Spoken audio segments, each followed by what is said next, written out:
Corona के कहर से बचने के लिए जहां सभी वैक्सीन लगवाने में लगे हैं, वहीं मेरठ में अब शंख की ध्वनि और हवन के धुएं से कोरोना संक्रमण को खत्म करने की तैयारी की जा रही है। मेरठ के एक बीजेपी नेता ने हनुमान चालीसा का पाठ करके ठेले पर हवन कुंड रखकर उसका धुआं मलिन बस्ती में घुमाया। गोपाल शर्मा ने खुद ही इसका वीडियो वायरल किया है।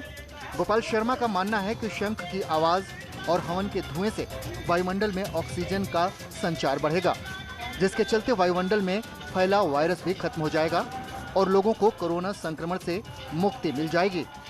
कोरोना महामारी की रोकथाम के लिए, वायुमंडल के शुद्धिकरण के लिए, वायुमंडल के अंदर ऑक्सीजन का स्तर बढ़ाने के लिए तथा वायुमंडल में फैले हुए हानिकारक वायरस को समाप्त करने के लिए हवन सामग्री के साथ देसी गाय के गोबर के बने उपले, देसी गाय का घी, आम की लकड़ी, लौभान, कपूर आदि को मिलाकर हमने हनुमान चालीसा के पाठ के साथ मेरठ के नई बस्ती व शिवपुरम की गलियों में हवन सामग्री की धुनी को वायुमंडल में फैलाया ताकि वायुमंडल का शुद्धिकरण हो।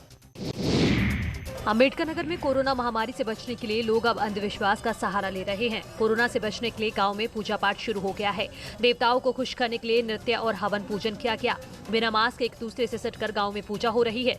ऐसी ही एक पूजा जहांगीरगंज थाना क्षेत्र के हज्जीपुर गाँव में आयोजित की गयी, जहाँ बड़ी संख्या में गाँव के लोग कोरोना को भगाने के लिए पूजा में शामिल हो रहे हैं। कोरोना से बचने के लिए सरकार ने गाइडलाइन जारी की है। पूजा पाठ के दौरान उसका भी उल्लंघन हो रहा है।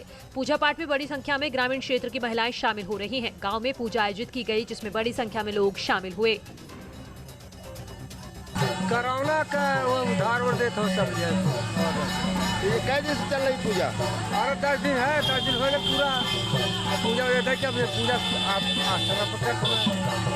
कोरोना से बचने के लिए, कोरोना से बचने के लिए, हाँ कोरोना क्या ये बतौले रहा आपस में अपन सब देख सब है क्या बतौले ना क्यों है।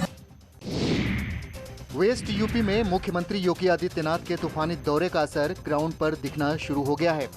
सीएम योगी के दौरे के बाद मेरठ मेडिकल कॉलेज का नजारा भी बदला बदला सा नजर आ रहा है। यहाँ इमरजेंसी के बाहर हेल्प डेस्क बना दी गई है। इस हेल्प डेस्क पर 24 घंटे कोई न कोई स्टाफ रहता है ताकि हर मरीज को तत्काल भर्ती कर उसका इलाज शुरू किया जा सके। इतना ही नहीं, यहाँ भर्ती मरीजों का हालचाल लेने खुद प्रिंसिपल वार्ड का दौरा कर रहे हैं। अब इमरजेंसी वार्ड के बाहर एक हेल्प डेस्क बना दी गई है और इस हेल्प डेस्क में अब 24 घंटे कोई न कोई बैठेगा ताकि किसी भी मरीज को कोई परेशानी ना हो सके, उसकी जान को बचाया जा सके। मेरठ मेडिकल कॉलेज के प्रिंसिपल का कहना है कि हमारी भरसक कोशिश है कि हर मरीज ठीक होकर जाए। उन्होंने ये भी कहा कि बेड पर्याप्त है और ऑक्सीजन भी पर्याप्त मात्रा में उपलब्ध है। उन्होंने कहा कि पहले वर्कलोड ज्यादा होने के चलते थोड़ी दिक्कत हो रही थी। इससे पहले भी बढ़िया काम हो रहा था, बीच में मरीजों की अधिकता होने की वजह से थोड़ा सा वर्कलोड बढ़ा था, तो थोड़ी सी उसमें वर्कलोड बढ़ने पे थोड़ा डॉक्टरों के ऊपर बढ़ा, थोड़ा स्ट्रेस था। लेकिन अब जैसे ही उसके बाद इस वर्कलोड बढ़ते हुए डॉक्टर्स को सेंसिटाइज किया गया, हमें किसी भी हालत में मरीज को बचाना है। सीएम योगी आदित्यनाथ ने सहारनपुर में भी कोविड कंट्रोल को लेकर ग्राउंड जीरो पर हालात का जायजा लिया। सबसे पहले सहारनपुर पहुंचकर सीएम योगी ने सर्किट हाउस में अधिकारियों के साथ समीक्षा बैठक की। इस दौरान कोविड कंट्रोल और वैक्सीनेशन को लेकर सीएम योगी ने दिशा निर्देश दिए। इसके बाद सीएम योगी अचानक सौराना गांव में निरीक्षण के लिए पहुंच गए। सीएम योगी ने गांव में होम आइसोलेट मरीजों से बात की और प्रशासन की तरफ से मिल रही मदद को लेकर पूछताछ की। साथ ही सीएम योगी ने ग्रामीणों को कोविड प्रोटोकॉल के पालन और वैक्सीन लगवाने की अपील की। वहीं इसके अलावा सीएम योगी ने बलवंतपुर सलेमपुर गाँव में निगरानी समिति के लोगों से भी संवाद किया। इस दौरान सीएम योगी ने कहा कि यूपी में लगातार एक्टिव केस कम हो रहे हैं। कोरोना से जंग में जीत के लिए जागरूकता बेहद जरूरी है कि हाई रिस्क कैटेगरी के लोग बाहर न निकलें, घर में भी मास्क का इस्तेमाल करें। अगर ये चीजें सावधानी हर व्यक्ति बरत ले तो बहुत बड़ा कार्य हो सकता है, क्योंकि इन्फेक्शन की चेन को रोका जा सकता है, बहुत सारे लोगों के अमूल्य जीवन को बचाया जा सकता है। घर के बाहर निकलना और जब आवश्यक हो तभी निकलें, लेकिन मास्क जरूर पहने, 2 गज की दूरी का पालन भी करें। ये उनके स्वयं के बचाव के लिए आवश्यक है। कोविड कंट्रोल को लेकर सीएम योगी आदित्यनाथ लगातार प्रदेश के अलग अलग मंडलों में जाकर ग्राउंड जीरो पर समीक्षा कर रहे हैं। इसी को लेकर सीएम योगी आज सहारनपुर मंडल के दौरे पर हैं। सीएम योगी ने मुजफ्फरनगर जिले में कोविड कमांड सेंटर का निरीक्षण किया और अधिकारियों के साथ बैठक की। साथ ही सीएम ने अचानक एक गांव पहुंचकर लोगों से स्वास्थ्य सेवाओं को लेकर बातचीत भी की। सीएम योगी ने कहा कि यूपी में लगातार कोरोना के केस कम हो रहे हैं, साथ ही यूपी में रिकवरी रेट बढ़ रहा है और अब तक उत्तर प्रदेश में 4.5 करोड़ कोरोना टेस्ट हुए हैं और 1.5 करोड़ लोगों को वैक्सीन दी जा चुकी है। सीएम योगी ने कहा कि आपदा के वक्त धैर्य रखना होगा। वहीं सीएम योगी ने प्रदेश के लोगों को भरोसा दिलाया कि सरकार ने तीसरी लहर से निपटने की तैयारी भी शुरू कर दी है। आप सबको आज अवगत कराते हुए प्रसन्नता है कि लगातार पॉजिटिविटी रेट में गिरावट आई है। जो पॉजिटिविटी रेट प्रदेश के अंदर एक समय में लगभग 16.5% थी, आज वह घट करके पूरे प्रदेश के अंदर अगर हम देखें तो ये लगभग 3.5% के आसपास रह गई है। सीएम योगी के मुजफ्फरनगर दौरे के दौरान उस वक्त अजीब हालात पैदा हो गए जब नगर पालिका अध्यक्ष सरेआम रोने लगी। वो सीएम से मिलना चाहती थी, लेकिन जिस हॉल में मुख्यमंत्री मीटिंग कर रहे थे वहां उनको एंट्री नहीं मिली। बताया जा रहा है कि अंजू अग्रवाल देर से पहुंची थी और तब तक सीएम की मीटिंग शुरू हो चुकी थी। नगर पालिका अध्यक्ष जब वहां पहुंची तो पुलिस कर्मियों ने उन्हें गेट पर ही रोक दिया। पुलिस वालों का कहना था कि अंजू का नाम लिस्ट में नहीं है, इसलिए वो अंदर नहीं जा सकती। बस फिर क्या था, वो जिला पंचायत सभागार के बाहर ही कुर्सी पर बैठ गईं और रोने लगीं। इसके बाद किसी तरह पुलिस ने उन्हें सभागार में भेजा। अंजू अग्रवाल का आरोप है कि अंदर ले जाकर भी उन्हें एक तरफ बैठा दिया गया। तो सिर्फ माननीय मंत्री जी से मिलना चाहते थे, नहीं मिलने दिया, कोई बात नहीं, मुझे कोई अफसोस नहीं है। बस इतना है कि यहाँ आने के बाद जब ये कहा था कि आपका लिस्ट में नाम नहीं है, तो मुझे ये लगा कि मैं तो प्रथम महिला हूँ, मैं तो सिर्फ मेरी गलती यही है कि मैं कार्य कर रही हूँ, समर्पित हूँ। बस जो गाइडलाइन आ रही है उसके अकॉर्डिंग में पूरे शहर में कार्य कर रही है कि अब मेरा सब्र का बांध टूट चुका है। बता दें कि नगर पालिका अध्यक्ष अंजू अग्रवाल कुछ समय पहले ही कांग्रेस छोड़कर बीजेपी में शामिल हुई हैं। यूपी में लगातार कोरोना केस कम हो रहे हैं। पिछले 24 घंटे की बात करें तो प्रदेश में 9,391 लोगों में कोविड की पुष्टि हुई है, जबकि 23,045 लोग ठीक होकर अपने घर लौटे हैं। पिछले 24 घंटे की बात करें तो 2,55,000 टेस्ट हुए हैं। बता दें कि यूपी में देश में सबसे ज्यादा टेस्ट किए जा रहे हैं और यहाँ अब तक 4 करोड़ 49 लाख से ज्यादा टेस्ट हुए हैं। वहीं प्रदेश में रिकवरी रेट बढ़कर 89.8% पहुंच गया है, जो कि एक अच्छा संकेत है। उधर टीम 9 की बैठक में सीएम योगी ने अफसरों को कोरोना के साथ साथ ब्लैक फंगस पर भी नजर रखने को कहा है। सीएम ने निर्देश दिया है कि ब्लैक फंगस के मरीजों को समय पर इलाज मिले, उन्हें दवाइयां उपलब्ध कराई जाएं और ब्लैक फंगस की दवाइयों की कालाबाजारी न हो। सीएम योगी ने यह भी कहा कि होम आइसोलेशन के मरीजों का भी ठीक से ध्यान रखा जाए। हमने आज माननीय मुख्यमंत्री जी ने समीक्षा में ये निर्देश दिए कि जो इसके लिए दवाई है, जो इसके लिए इंजेक्शन जो होते हैं, वो जल्दी से जल्दी समय से प्रत्येक बड़े हॉस्पिटल जो जितने हमारे L3 हॉस्पिटल हैं, क्योंकि इस बीमारी का जो है वो इलाज वहीं L3 हॉस्पिटल में ही होगा। गंगा में शव बहाने के मामले में पुलिस मुख्यालय ने निर्देश जारी किया है। नदियों में शव प्रवाहित करने पर रोक लगा दी गई है और 24 घंटे घाटों पर पेट्रोलिंग करने के लिए कहा गया है। सभी जिलों के एसपी को ये निर्देश जारी किया गया है कि नदियों में पुलिस, पीएसी, एसडीआरएफ के जरिए घाटों की पेट्रोलिंग की जाए। इतना ही नहीं, ग्रामीणों को पब्लिक एड्रेस सिस्टम और मीटिंग के जरिए जागरूक करने के भी निर्देश दिए गए हैं। इतना ही नहीं, शव के अंतिम संस्कार के लिए 5,000 रुपए की आर्थिक सहायता देने का भी निर्देश दिया गया है। बता दें कि अब तक वाराणसी में 7, गाजीपुर में 15, चंदौली और बलिया में 8 शव नदियों में तैरते मिले थे। इसके बाद बलिया, गाजीपुर, वाराणसी में शमशान घाटों पर पुलिस और राजस्व की स्टैटिक टीम की ड्यूटी लगाई गई। इससे पहले बिहार सरकार में भी शिकायत की थी कि यूपी से शव बहकर बिहार की सीमा में आ रहे हैं। कोरोना संक्रमण से उबरने के बाद भी मरीजों में कई तरह की परेशानी सामने आ रही है। इसे देखते हुए गोरखपुर जिला अस्पताल और महिला अस्पताल में ऐसे मरीजों को देखने की अलग से व्यवस्था की गई है। डीएम के मुताबिक बहुत से लोग जो कोरोना से ठीक हो चुके हैं, उनमें किडनी और हार्ट के साथ ब्लैक फंगस का मामला सामने आ रहा है। इसके लिए आफ्टर कोविड ओपीडी की व्यवस्था की गई है। साथ ही लोगों से अपील है कि वो केएफटी और एलएफटी जांच करवा लें ताकि बेहतर इलाज हो सके।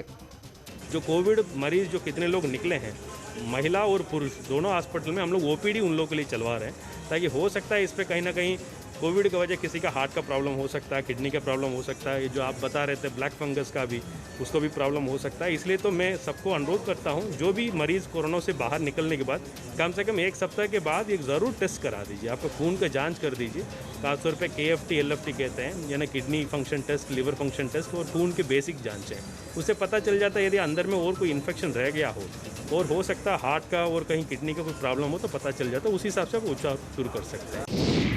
गौतम बुद्ध नगर में वैक्सीनेशन अभियान को तेज करने की मुहिम चलाई जा रही है। इसके लिए एक विशेष मुहिम की शुरुआत की गई है। नोएडा में ड्राइव थ्रू अभियान के तहत लोग गाड़ी में ही वैक्सीन लगवाकर सेंटर से रवाना हो रहे हैं। नोएडा के सेक्टर 18 में DLF मॉल के पास इसके लिए सेंटर तैयार किया गया है। यहाँ लोग आते हैं और गाड़ी में बैठे बैठे ही उन्हें वैक्सीन की डोज दी जाती है।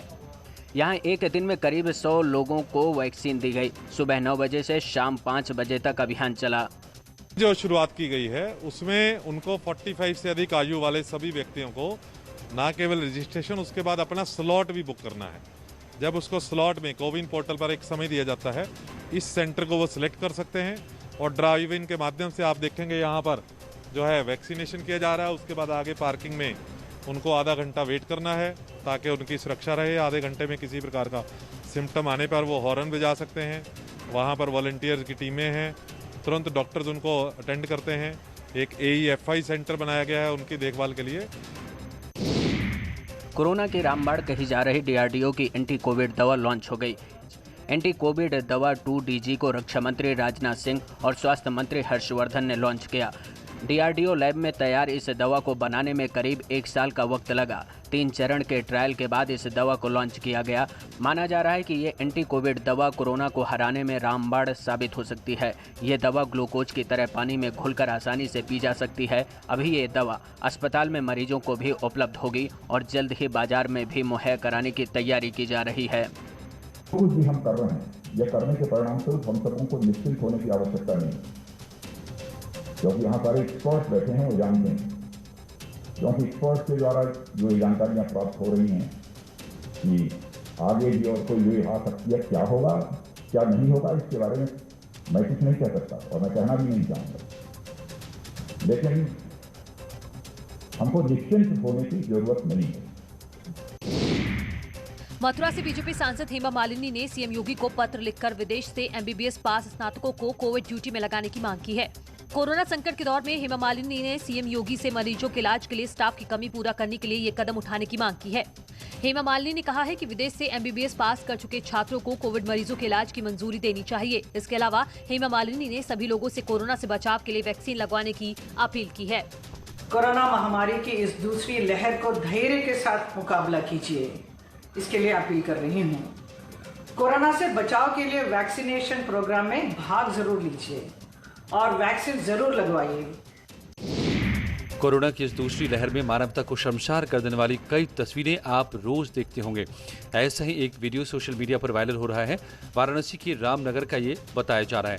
ये दर्द है एक विधवा मां का, जिसके बेटे का शव 10 घंटे तक घर में पड़ा रहा, लेकिन संक्रमण के डर से दोस्त, नाते, रिश्तेदार, पड़ोसी, परिचित कोई नहीं पहुंचा। अंत में ठेले पर शव लादकर शमशान पहुंचाया गया। रामनगर किले के नजदीक रहने वाले एक युवक की रविवार की सुबह मौत हो गई। मौत के बाद इलाके में यह चर्चा आग की तरह फैल गई कि प्रशांत की मौत कोरोना से हुई है। इसलिए डर के मारे कोई भी कंधा देना तो छोड़िए, हाल चाल तक पूछने चौकट तक नहीं पहुंचा। प्रशांत की विधवा मां करीब 10 घंटे तक बेटे के शव के पास बेसुध पड़ी रही। छोटा बेटा कानपुर में नौकरी करता है। खबर मिलते ही वो वहां से चल पड़ा, लेकिन उसे पहुंचने में देर हो गई। आखिरकार जब 4 कंधे मिलने की उम्मीद टूट गई तो ठेले पर शव रखकर रामनगर शमशान घाट तक पहुंचाया गया। लेकिन इसी बीच किसी ने वीडियो बनाकर सोशल मीडिया पर इसे डाल दिया, जिसके बाद PPE किट पहनकर 2-3 लोग और बिना PPE किट पहने 2 लोग साथ आए। इसके बाद सभासदों ने भी दाह संस्कार में परिजनों का साथ दिया। खबर मिलने पर अंत्येष्टि के लिए गठित टीम के सदस्य भी रामनगर शमशान घाट पहुंच गए। झांसी में पुलिस ने कोविड संक्रमित मरीजों की मौत के बाद उनके कीमती सामानों को चोरी करने वाले 3 आरोपियों को गिरफ्तार कर लिया है और उन्हें सलाखों के पीछे पहुंचा दिया है। यहाँ मेडिकल कॉलेज में कोरोना मरीजों के लिए वार्ड बनाया गया है, जहां पर हर वक्त सिक्योरिटी रहती है। बावजूद इसके ये लोग चोरी की वारदात को अंजाम देते थे। तीनों इस बात का फायदा उठाते थे कि कोरोना मरीजों के साथ तीमारदार नहीं रहते। ऐसे में ये लोग मरीजों की मौत का इंतजार करते थे और फिर उनका मोबाइल और दूसरे कीमती सामान चोरी कर लिया करते थे। नवाबाद थाना पुलिस की जांच में मेडिकल कॉलेज में लगातार मोबाइल चोरी के मामले सामने आने के बाद पुलिस ने जाल बिछाया। इसमें पता चला कि मेडिकल कॉलेज की कोविड-19 वार्ड की साफ सफाई करने वाले ये तीनों कोरोना से मरे मरीजों की डेड बॉडी पैक करते वक्त मोबाइल निकाल लिया करते थे। तीनों आरोपियों को मेडिकल कॉलेज परिसर में खाती बाबा मंदिर के पास से गिरफ्तार किया गया है और इनके कब्जे से 5 मोबाइल फोन बरामद किए गए हैं।